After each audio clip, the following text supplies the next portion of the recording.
Assalamualaikum warahmatullahi wabarakatuh. Halo Sobat Guru PJK Tanah Air. Bagaimana kabarnya hari ini? Semoga kita selalu diberikan perlindungan oleh Tuhan Yang Maha Kuasa dan diberikan kesehatan agar kita bisa melaksanakan aktivitas keseharian kita. Khususnya bagaimana untuk tergerak, bergerak, dan menggerakkan untuk mencapai level kebugaran jasmani yang prima.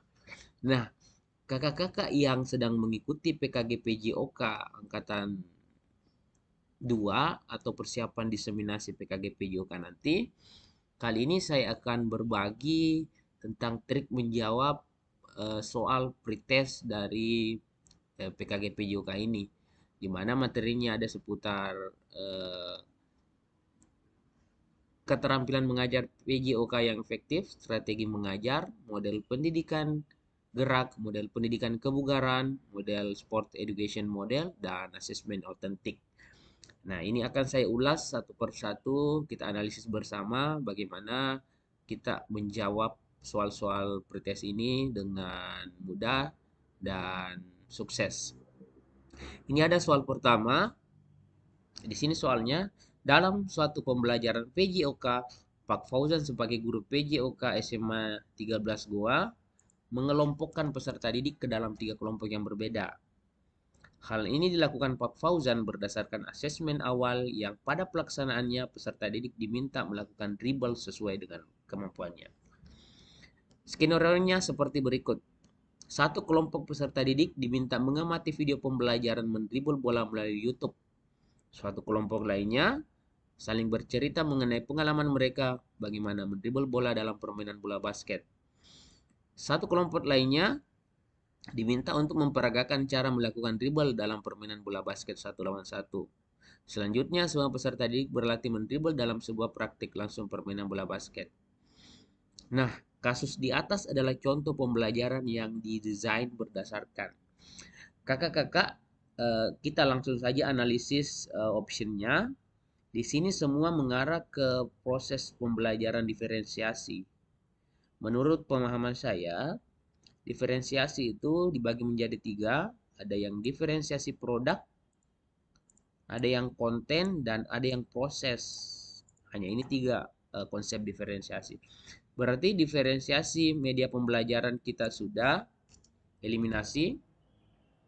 Diferensiasi lingkungan juga kita sudah eliminasi. Jadi sisa diferensiasi produk, konten, dan proses. Kita telaah ya kakak-kakak ya. Kalau diferensiasi produk, itu artinya ada produk yang harus dihasilkan peserta didik di akhir pembelajaran.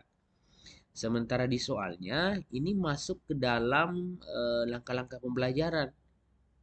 Ini bukan merupakan asesmen, karena ada peserta didik yang diminta mengamati video, ada yang mempraktekkan, dan ada yang saling berbagi pengalaman. Berarti ini sudah kita gagalkan ke diferensiasi produk. Nah, sisa diferensiasi konten dan diferensiasi proses.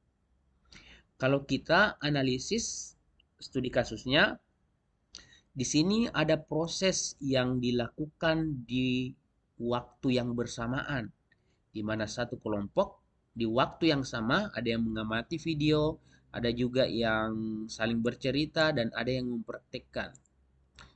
Kalau kita menganalisis segi pendekatan diferensiasi proses, menurut saya kurang tepat ya kak ya.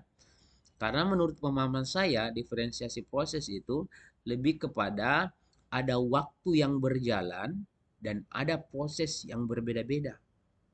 Sementara di soal ini ada satu waktu yang sama dan ada aktivitas yang berbeda. Kalau dia konsepnya diferensi proses, maka misalkan di waktu sekian ada peserta didik mengamati, setelah mengamati ada mempraktekkan, setelah mempraktekkan ada mensimulasikan, setelah mensimulasikan ada yang menganalisis dan mengevaluasi. Berarti kalau konsepnya diferensiasi proses, dia runtutan waktu berjalan dan ada proses yang berbeda-beda. Sementara di soal ini, di satu waktu yang sama, tetapi ada aktivitas yang berbeda. Jadi saya lebih cenderung ke diferensiasi konten. Coba kita telah kembali kayak.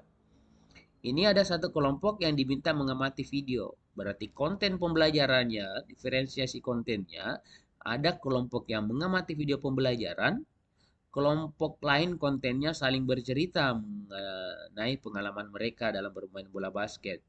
Satu kelompok lagi kontennya memperagakan cara melakukan dribble. Berarti menurut saya jawaban yang paling tepat adalah diferensiasi konten. Iya. Jadi itu menurut saya Kak, untuk soal ini konsepnya adalah diferensiasi konten dan terkadang kita harus menganalisis lebih dalam lagi karena kadang ada pertanyaan yang menjebak ya kayak harus lebih dianalisis. Saya pikir itu satu soal dulu, nanti kita akan lanjut ke soal lain. Terima kasih. Assalamualaikum warahmatullahi wabarakatuh.